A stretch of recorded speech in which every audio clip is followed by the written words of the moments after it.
Whoa, we're halfway there. Yes, this is championship case number 8. 8 out of 16. We've got a few more lined up here. Before the Olympic break is over, 12 guys locked into the playoffs, so we'll talk about them all. There's a playlist if you've missed any. So, yes, we will be talking about Brad Keselowski today. This is not a prediction, but we do this for all 16 drivers, as I said. So, Brad Keselowski, he won the 2012 NASCAR Cup Series championship, but he's not won it under this format. Here's his season so far. He's got 1 win that came at Darlington, 7 top 5s, 10 top 10s. He does not have any stage wins, though, so only 5 playoff points to his name at the moment. He sits 9th in the regular season standings, which gets you an extra couple of bonus points. And that's going to be my first point.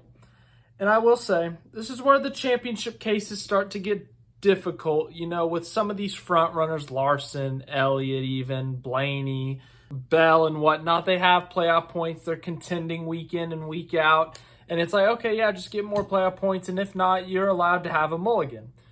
Well, Brad Keselowski is not exactly in that situation. As I said, only 5 playoff points to his name and only going to get a couple more from the regular season standings. He's 36 points behind the guy in front of him in points. So that's not unrealistic. It's possible. And then you look up further, he's only 39 points behind 6th in the standings. So that's not completely unreasonable, but it's a tall task. So let's say, Brad, your goal is to get to 6th, but if not, just get as many playoff points as you can. The good news for Brad Keselowski, a couple of good tracks for him and RFK are coming up. Richmond, his teammate's the defending winner at. Michigan, that his teammate is the defending winner at.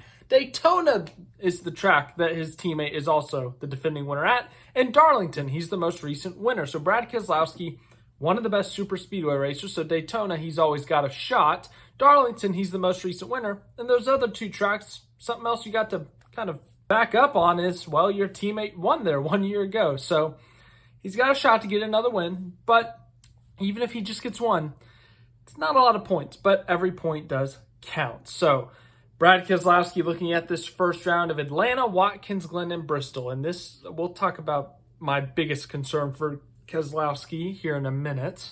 But Atlanta, as I just said, Brad Keselowski is one of the best super speedway racers in NASCAR. He has 6 wins at Talladega. He has, I think, 1 or 2 wins at Daytona. He's not won at Atlanta in the super speedway era, but he got really close in the spring of 2023. He's led laps in the last 3 Atlanta races. He's scored stage points, including a stage win last summer. It's a fall race now. It's complicated. But point being, Brad Keselowski, he runs up front. He's got multiple top 10s at this track, a runner-up finish. He's run up front. I expect him to compete for the wins at the super speedways because, as I said, he's one of the best in the business, and RFK builds really good super speedway cars. So Brad Keselowski's going to have a shot at the win. But like I say with all these other guys so far, is they can afford a mulligan. They can afford a bad race because these next 2 tracks are tracks they can rely on. Keselowski's situation is different because Brad Keselowski at the road courses, it's not been pretty, guys. It hasn't. Did you know it's been 12 road course races since Brad Keselowski last scored a top 10? A top 10. It was Sonoma of 2022. That's how far back we have to go for a Brad Keselowski top 10 at a road course. Brad Keselowski on the road courses has never been pretty. He's never won a race on a road course. He got close a couple times. Of course, that iconic finish at Watkins Glen with Marcos Ambrose, but he's never won at a road course, and the numbers do not back him up at all at any road course. So realistically, just survive, man. In this first round, you don't have the points. You're going to have to rely on other people's problems. You're going to have to stay out to get a handful of stage points. They just don't perform at the road courses. Buescher does. Buescher's consistently in the top 10, but Brad Keselowski, he can just not figure it out on the road courses, and it is my biggest concern for him. If they don't make it through the playoffs, if they don't make it to the championship 4, you're going to look at those road course numbers. You're going to look at those road course finishes in the playoffs. I guarantee it. But if Keselowski can score 5 stage points and get a top 20, It's going to be a tight points battle, but he may be able to squeak through at Bristol because Bristol is a track he's won it multiple times. He almost won the Bristol night race just a couple of years ago before late problems in that race, and his teammate Chris Buescher won it. And he scored top tens in the last 2 races there, including a 3rd place back in the spring. So Brad Keselowski at Bristol, he knows how to win there. He knows how to run up front. And if it's a tire wear game like it was in the spring, we saw at the end of the race, the veterans really shined in that race because Denny Hamlin won, Martin Truex second, Brad Keselowski third. Those are 3 guys who have been in the sport a long time, 3 future Hall of Famers. They know what they're doing. They know how to take care of their tires. So if it were to come down to something like that, I think Keselowski could very well be in contention for the win. So I think when it comes down to this first round, Atlanta run well. You can't afford to wreck, though. Watkins Glen can be your bad race. And Bristol, you can compete for the win. You can run really well there. So Atlanta and Bristol, you're really going to have to run well because Watkins Glen will not be pretty. As for this second round, we have kind of a similar concern and situation with the Roval. But the first 2 races of Kansas and Talladega, there's a glimmer of hope. Kansas, Keselowski led 23 laps in this race last fall. He finished 9th. Other than that, all of his finishes in the next-gen era are outside of the top 10. But the one glimmer of hope I do have, if they want to be more competitive, not just sit in the 9th to 12th place range, Chris Buescher almost won this race in the spring. He won a stage. He literally lost the race by like that much. And Brad Keselowski driving a car similar to Chris Buescher, obviously his teammate, his team owner. So if they bring that speed that they had in the spring with Brad, they've got a very good shot of winning this race. If not winning, finishing in the top 5. Kyle Larson, Denny Hamlin, Tyler Reddick, those will be your favorites heading into this race. But as we saw in the spring, Tyler Reddick in 2311 didn't necessarily look great. Chris Buescher was honestly a bit of a surprise at the time because of how poor Ford had been running. But now that Ford is back on their, I guess, all cylinders now, there's no reason why Brad Keselowski couldn't be running up front like Chris Buescher did in the spring. So maybe he could squeak out a top 5 or compete for the win here. And as for this next track, oh boy, Talladega. What do I have to say about Brad Keselowski at Talladega? He's got 6 wins at the track. As I said earlier, he's one of the best super speedway racers in NASCAR. He'll find a way to get up front. He'll find a way to win a stage. He'll find a way maybe even to win the race. He finished 2nd in the spring. He's got multiple top 5s in the next-gen era. He's led laps. He's won a stage, actually, in the fall last year. So Brad Keselowski is going to be a contender at this race. But as I said with Atlanta, you can contend for the win. You can score your stage points, win stages. You just can't afford a wreck here because you're in a bad point situation. You have very little points, and you got a road course coming up, and you don't run great at road courses. So you really got to build up those points at Kansas and Talladega so that you can afford a bad road course race. And even if you run well, it doesn't matter. You weren't even thinking about the bubble. You breezed on by. Or, of course, you could win at Talladega and just advance yourself through. But, yeah, his Roval stats aren't pretty. He's got top 5.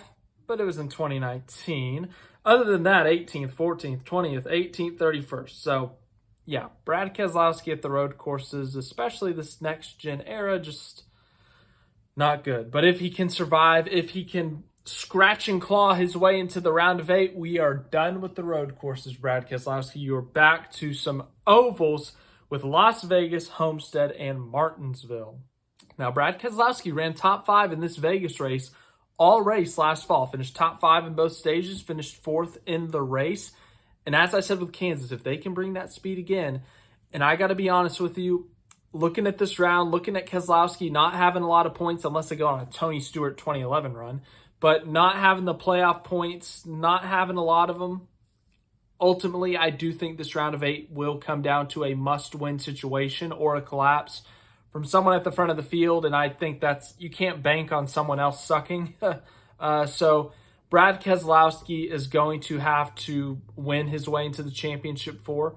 As I said, great numbers at Vegas last week. They got a top 5. They led laps, ran top 5 the entire race last year. So maybe it could happen there. Maybe. Homestead's not as great. finished top 5 in 2022 and led some laps in 2023 and finished top 5 in both stages, but finished 28th. Got to be honest, not 100% sure what happened there, but let's say they run top 5 again. Once again, you can top 5 all 3 of these races, but with the points that Larson, Hamlin, Byron, Bell, what they all have, I would say odds are those guys are more than likely going to perform, and it's going to take multiple issues for them to surpass them in the points. So Keselowski's at a points deficit. It's going to take a must win, so he can top 5 Vegas and Homestead all he wants, but Martinsville is a different story. Martinsville, actually, you look at the recent numbers, you would think, Brad Keselowski, why am I looking at this race? His best finish in the Next Gen era is 17th. Why would this be the race? Well, Ford is much better at the short tracks. That's point number 1. And also, Brad Keselowski actually crossed the line in 4th in the fall race in 2022 before he was disqualified. So we can argue the legitimacy of that as long as we want. But I do think Brad Keselowski is much better at the short tracks. He's won at Martinsville before. He's won there a couple times, I want to say. So yeah, I just honestly think that Brad Keselowski's best chance to get himself into the championship 4 is Martinsville.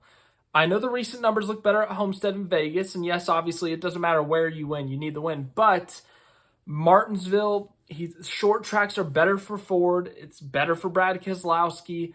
I just think that's his best opportunity to win himself into the championship 4. And if he does that, as I said, short tracks are where Ford has performed the best. They've won the last 2 championships because Joey Logano and Ryan Blaney performed great at Phoenix because Ford, Team Penske, but the former Team Penske, still a Ford guy. Brad Keselowski could do the same. He could pull off the upset in a sense and beat the guys who are expected to win because Ford is so good at Phoenix. He finished 4th there in the spring.